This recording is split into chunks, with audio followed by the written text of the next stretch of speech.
एक दिन गौतम बुद्ध अपने शिष्यों के साथ एकदम शांत बैठे हुए थे।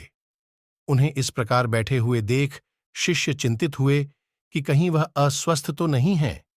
एक शिष्य ने उनसे पूछा कि आज वह मौन क्यों बैठे हैं, क्या शिष्यों से कोई गलती हो गई है? इसी बीच एक अन्य शिष्य ने पूछा कि क्या वह अस्वस्थ हैं? पर बुद्ध मौन रहे।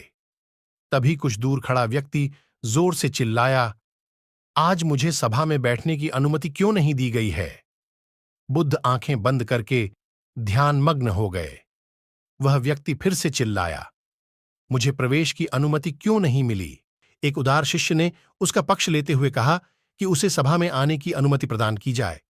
बुद्ध ने आंखें खोलीं और बोले, नहीं, वह अछूत है, उसे आज्ञा नहीं दी जा सकती। यह सुनकर शिष्यों को बड़ा आश्चर्य हुआ। बुद्ध उनके मन का भाव समझ गए और बोले, हां, वह अछूत है।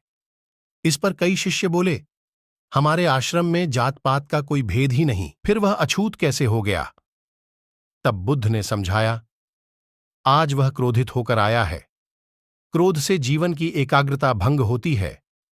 क्रोधी व्यक्ति प्राय मानसिक हिंसा कर बैठता है, इसलिए जब तक वह क्रोध में रहता है तब तक अछूत होता है। इसलिए उसे कुछ समय एकांत में खड़े रहना चाहिए। क्रोधित शिष्य भी बुद्ध की बातें सुन रहा था। पश्चाताप की अग्नि में तपकर वह समझ चुका था कि अहिंसा ही मनुष्य का महान कर्तव्य व परम धर्म है। वह बुद्ध के चरणों में गिर पड़ा और कभी क्रोध न करने का प्रण लिया। शिक्षा, आशा यह है कि क्रोध के कारण व्यक्ति अनर्थ कर बैठता है और पश्चाताप उसे बाद में होता है, जिसका कोई लाभ नहीं मिलता। इसलिए हमें क्रोध नहीं करना चाहिए। असल मायने में क्रोधित व्यक्ति अछूत हो जाता है और उसे अकेला छोड़ देना चाहिए।